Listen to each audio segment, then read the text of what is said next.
I just can't get it in my head, and I've tried many cases in that courtroom, all of us have, how the defendant managed to get unshackled. I understand he was going to trial, so everybody, when a defendant, a violent felon, comes to the courthouse, they are shackled en route from the jail. When they get to the courthouse, if a jury is about to see them, they are unshackled. You don't want the jury to see them with handcuffs on. But how did he get from one building over to the other, up an elevator?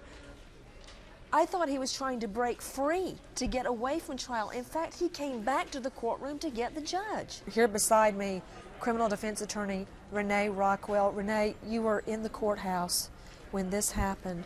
What do you recall? I was on my way to Judge Barnes's courtroom this morning when I was walking through the hall and I saw a number of deputies running out the courtroom. They were running with, I was teasing them. I said, what happened? Did somebody escape? And when I looked down and they had their guns drawn, they were screaming, get out of the way, get out of the way. One of them whisked me into the elevator, and there was about 9 deputies in the elevator. A female deputy who was trying to key her mic put her head down on the wall and just started crying. And I said, what happened? And she said the defendant took the gun away from the deputy and shot the judge. I said, what judge?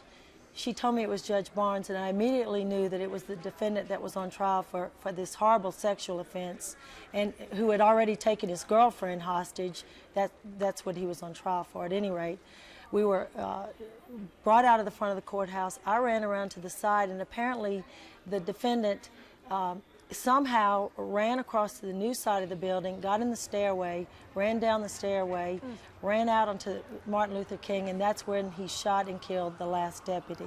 Tonight, an exclusive interview with Judge Barnes's beautiful girl, his daughter, Kylie Barnes. Whenever I had a chance to see Dad in court, I would always go see him. And there was nothing that made my day more. Aren't you proud of your dad? So proud. The words can't express how proud I am to be called his daughter and to have his last name. And anybody that knows me will tell you that he was my everything. And I am so proud that the world knows now, even under these circumstances, what a great man my father was. I never once, Kylie, heard a bad word about your father on the bench. And he ruled against some of my cases, but he was so well-reasoned, and his demeanor on the bench. Lawyers walked out feeling that they had been listened to and respected. I did.